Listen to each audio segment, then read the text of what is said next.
నమస్తే అండి. సోషల్ పోస్ట్‌కి వెల్కమ్. ఇక్కడ వార్తలు వస్తుంటాయి, కొన్ని పుకార్లు ఉంటాయి, కొన్ని నిజాలు ఉంటాయి. కానీ కూటమి దెబ్బకి అనిల్ కుమార్ యాదవ్ చెన్నై వెళ్ళిపోయాడు, చెన్నైలో తలదాచుకుంటున్నారు అనే వార్తలు వచ్చాయి. కానీ దీన్ని నమ్మను. ఎందుకంటే అక్కడ నెల్లూరులో ఉన్నవాడు చెన్నై వెళ్తే పెద్ద డిస్టెన్స్ ఏమి లేదు. అక్కడ ఆల్మోస్ట్ ఆల్ నెల్లూరు వాళ్ళు ఎప్పుడు వెళ్తూనే ఉంటారు చెన్నైకి.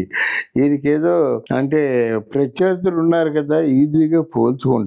ఇక్కడ అనిల్ కుమార్ యాదవ్ తక్కువ స్టేచర్ ఉన్నవాడు ఎక్కువగా ఫీల్ అయ్యి, అంటే పాలక వర్గంలో ఉన్నటువంటి ఇప్పుడు పాలక వర్గంలో ఉన్నటువంటి చంద్రబాబు నాయుడిని, పవన్ కళ్యాణ్ని చాలా ఎక్కువగా మాట్లాడాడు. తర్వాత వెటకారం, అది ఒక సభ్యత సంస్కారాలు ఉన్నవాళ్ళు వెటకారంగా మాట్లాడరు, అర్థవంతంగా మాట్లాడతారు వేరు. అర్థవంతంగా మాట్లాడడం వేరు, వెటకారంగా మాట్లాడడం వేరు. అర్థవంతంగా మాట్లాడితే మనం ఇంటికి వెళ్ళిన తర్వాత అర్థం అవుతుందా ఎలా మాట్లాడడా అని. వెటకారం అంటే అప్పుడే మనకి ప్రాణం చూక్కోమంటుందన్నమాట. నిజంగా పోలవరం ఎప్పుడు పూర్తి చేస్తారు స్వామి అని ఆయన ఇరిగేషన్ మినిస్టర్ గా ఉంటుంటే దీనికి తొందర ఎందుకు అని నాగభూషణం గారి మాడ్యులేషన్ తో చెప్పాడు. We will finish it 2021 అన్నాడు, మరి December 31 అండి. ఆ మాట అందరికీ తెలుసు, నాకు క్షుణ్ణంగా ఫాలో అవుతున్న వాళ్ళందరికీ తెలుసు. తర్వాత ఆయనే లేకుండా పోయినాడు.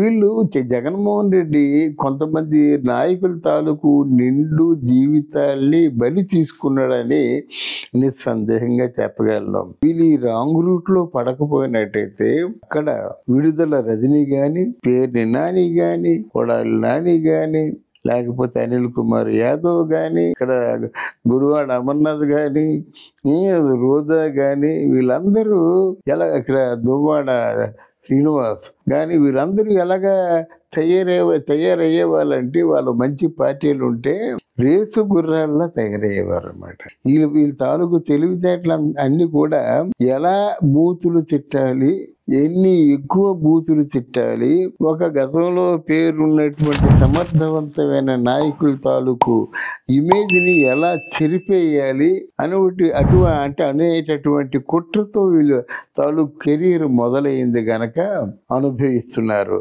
ఇక్కడ చెప్పొచ్చేది ఏంటంటే అనిల్ కుమార్ యాదవ్ ఆ మధ్యకాలంలో బెంగళూరులో ఉన్నాడని వాళ్ళ వర్గం వాళ్ళే చెప్పారు. బెంగళూరులో ఎక్కడో తలదాచుకుంటున్నాడు, ఎక్కడో కనిపించాడని.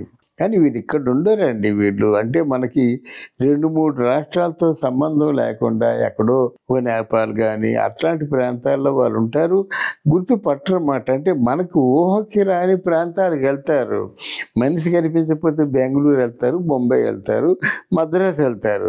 అలాగే మీరు ఎక్స్పెక్ట్ చేసిన ప్రాంతాలకు వెళ్ళిపోతే వాళ్ళు తెలివితేటలు ఏమున్నాయి, ఈ పాటికి అమెరికా వెళ్ళిపోవాలి. మరి వీళ్ళు ఒప్పుకోరు కదా, కేసులు ఉన్నప్పుడు వీసా ఇవ్వరు, అమెరికాకి అనుమతి ఇవ్వరు అన్నమాట. కనుక ఇక్కడ ఎక్కడో మీరు అనుకున్నటువంటి, మీకు తెలిసినటువంటి, మీరు ఊహించినటువంటి ఈ ప్రాంతాల్లో మాత్రం లేడు అనిల్ కుమార్ యాదవ్, ఎక్కడో ఉంటాడు. అయితే వంగలపూడి అనిత కూడా చెప్పింది, 7 సముద్రాలు దాటి ఎక్కడున్నా సరే మేము పట్టుకుంటాం, తీసుకొస్తాం, లోన పడేస్తామని. నిజంగా ఆ మాట ప్రకటన కాకుండా ఉంటే, నిజంగా ఆ మాట నిజమైతే తప్పకుండా వస్తాడు, రేపు జైల్లో ఉంటాడు. ఇదే మనం చెప్పగలం. Thank you.